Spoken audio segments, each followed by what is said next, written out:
Sir देखिए, GST पे 9 साल पहले डंका बजा बजा के और इस कदर जीएसटी लागू की गई थी जैसे देश को कोई दूसरी आजादी मिली हो।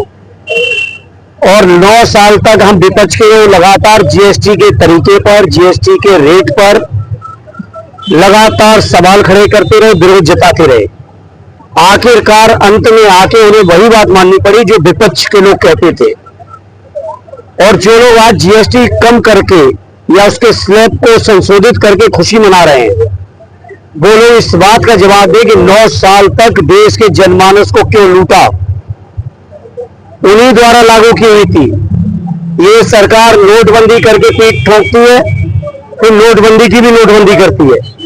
जीएसटी लागू करके लग रहा था जैसे देश के अंदर दूसरी आजादी ला दी है इन्होंने, और आज जीएसटी को भी संशोधित करके दोबारा ये तीसरी आजादी की बातें शुरू कर दी है। तो बीजेपी के लोग हैं, इनके कोई दूरदृष्टि के फैसले नहीं है। अर्थव्यवस्था बर्बाद है। जहां 56 लाख करोड़ पहले देश पे कर्ज था, आज 2 करोड़ करोड़ से भी ज्यादा कर्ज है देश के ऊपर। तो आप सोचिए कहां पे देश की अर्थव्यवस्था को खड़ा कर दिया। वैसे कहीं हम तीसरी इकोनॉमी दुनिया की बनने जा रहे हैं, लेकिन हर मामले में कटौती।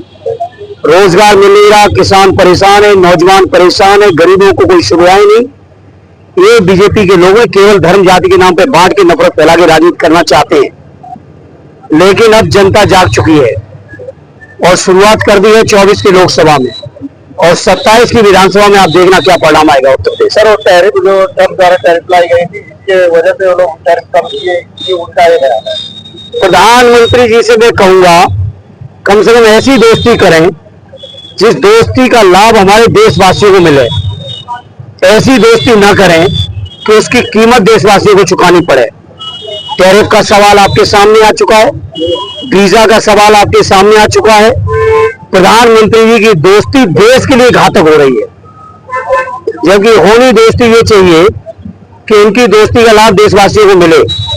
लेकिन देशवासियों की कमर तोड़ महंगाई, अर्थव्यवस्था, रोजगार सब बर्बाद करके प्रधानमंत्री जी दोस्ती निभा रहे हैं।